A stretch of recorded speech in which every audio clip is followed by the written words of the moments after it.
Hello and welcome to another video here at SimpleScribe. In this video, I just want to explain how to use rigs to create basic reusable animations. So a rig is basically a skeleton structure that defines the key anatomy of a object or thing that you want to animate and move and reuse. So it's composed of three separate things.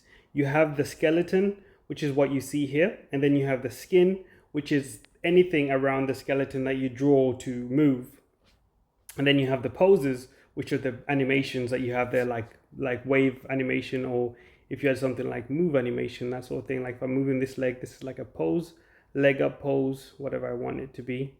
And so rigs allow you to do that. They allow you to define end positions for your animations and then to reskin them, as in to change their costumes. For example, here I could load a different skin, say like this robot, for example. This is just a different skin, but it's the same rig, because if I move the leg again, the same pose happens no matter what I do. I could have a completely new skin and create and save. And I'll show you how to do all that. And then lastly, there is a way to make this whole process even faster using AI, the powerful AI chatbot that we have here at SimpleScribe. So let's begin with a blank canvas. So let me exit this and I'll start again, make sure I haven't got anything on my timeline. Great. To create a rig, you go to add and then you go to rig. Okay. There is also an option to import rigs that you've made, that you've saved, and I'll show you how to do that just now. If I go to add import rig, I can see all the rigs that I have. So let me go with just importing this basic rig that I did a while ago. Rigs have what we call edges, which are the lines in between, and then the dots. These are the nodes. So if you make the node red, it means it won't move. It means the rest of the rig can move and animate however you want it to, up, down, left, right, etc. To move the node, you make it blue again, and in fact the whole structure will move this time around. Or I could make that the anchored, and then that won't move and the rest of it can move.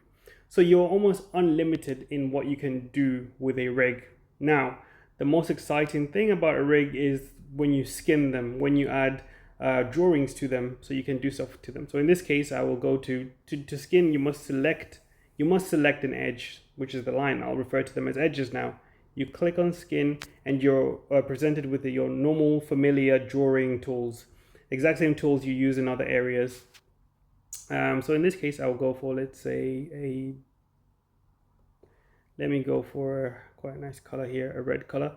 And I will just create a basic square, and that's it, just to demonstrate to you what to do. When you're done skinning the rig, you press stop, and that saves that skin. So that's attached to this edge.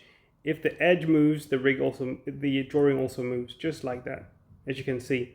And I can add anything I want to this skin, to this edge. If I wanted to edit it, I would select the same edge, go to skin again, and again I can select the same edge. So this time I'll give it like eyes or something. Let me just go back because I didn't mean to add the dot. And you can also go into stroke selection and edit a previous drawing, like you normally do, how you normally do with your drawings. Okay, so in this instance, I just want to add eyes to my rig. Just add circular eyes to it, press stop, and then I'll add arms to it by selecting this edge, clicking on skin, and then just drawing, right? Okay, so draw. Okay, and stop. You'll see that this arm has got in front of the face, but that's not really what I want to happen. I don't want it to be that, so I select the edge and I can bring it to the front, or send it to the back actually in this case, because I want it to go to the back, and select a different edge, and I want to color this the same as the other arm. So I'll go to skin and then I'll get to color that, and I'll press stop. Again, I want this back, not front, so that the face is at the front. Okay, this is a very extremely weird structure, but as you can see, you can now kind of work out how you could develop this to make really good drawings, really good structures out of this, and animate them. So let me show you quickly how to animate them. We're running out of time, but there's so much to show you when it comes to rigs that I don't think one video will be enough. But this is a quick overview. If I go to frames, this first frame here, whatever the rig is in now, is like a stop frame. That's where it is. If I want to create an animation, I'll have to add a new frame. At the moment, this frame is similar to the other frame, but I don't want that. I want it to sort of like wave its hands. So I will, let's make sure this is blue. Lift this up and lift that up. That's the pose of this frame. And then I add a new frame and then bring them back down. And what will happen is that it will interpolate. It means it will go from one animation to the next. So it will go from there to look like that and to look like that.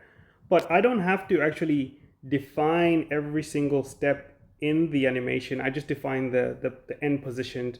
So when I press play, it moves from the positions by itself naturally. And I'll show you what this looks like. If you want to finalize your rig, you press finish. And if you want to hide the lines and the dots, you can just press skin only, which will show you the skin only. And this time I want to do a looping, I want to do a ping pong loop, increase the block length, because as you know, in SimpleScribe, all blocks have the same properties. You have your entrance animations, you have your mid phase animations, and you have your exit phase animations. So you can still have like a fade in, and then only after then will the animation start playing. If you want the animations to start playing from the beginning, you can always bring the entrance, entrance start to the beginning of the block. So in this case, nothing happens. It gets to the animation part and then it starts to move around, moving up the positions that I just defined in. When it gets to the end, it stops. But notice it kind of abruptly stopped. If you wanted, you could just play this once, or you could have it loop and then fit into the space defined here at the bottom. Again, you can always edit the rig. Now, as I was showing you guys, this is one animation. I can save this pose. You can click save and you can save this pose as a new pose, right? Depending on what device you're on, you may not get a GIF, which is like a preview of the animation. On your computer, you definitely will. So I know some devices find it hard to generate GIFs, so you'll have to check on the device that you're using. Currently, I'm on an iPad. I'm on a tablet, a Galaxy tablet, and the preview doesn't work, but it still saves it, so you still can recognize it by name. So when I come to open, see, I've got one animation there which I saved as chaos. I can actually load this, I can load this animation into it. So if I press chaos, right, it should do what that animation was doing, which was moving one side at a time. See? And I didn't save my previous butterfly animation, so that's gone for good. So make sure you save your poses before you change a pose. And again, you can always reskin. So let me go back to showing both. And go there and I can reskin. That means deleting the skin of it, or I can edit the skin. And I think you guys kind of get the point of this.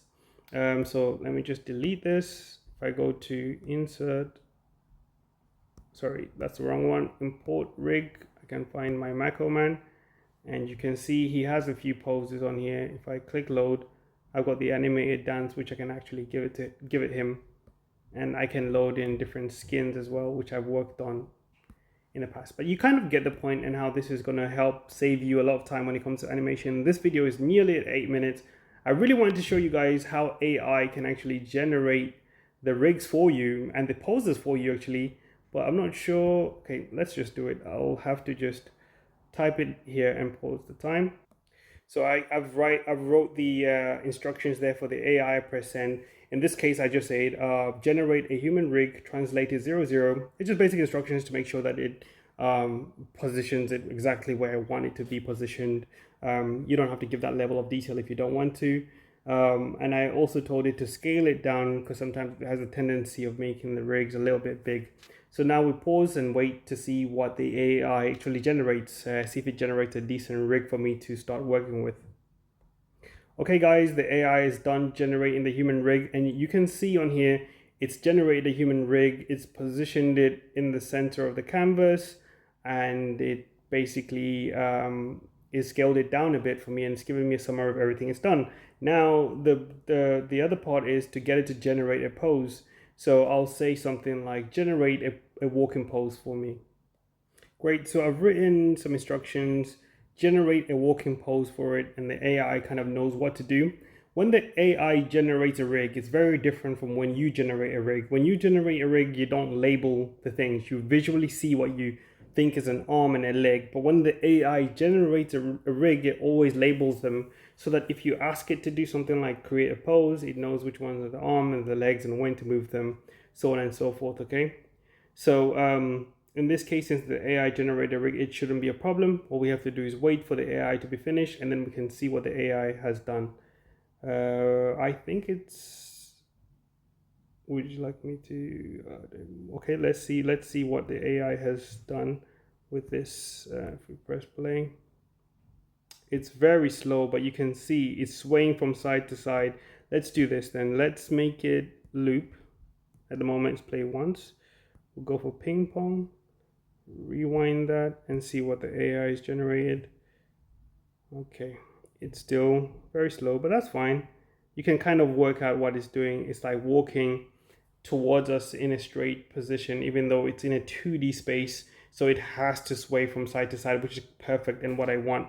And you can always edit the pose. You can always edit the skin. Everything that the AI has done, I can now come and make it what I want it to be.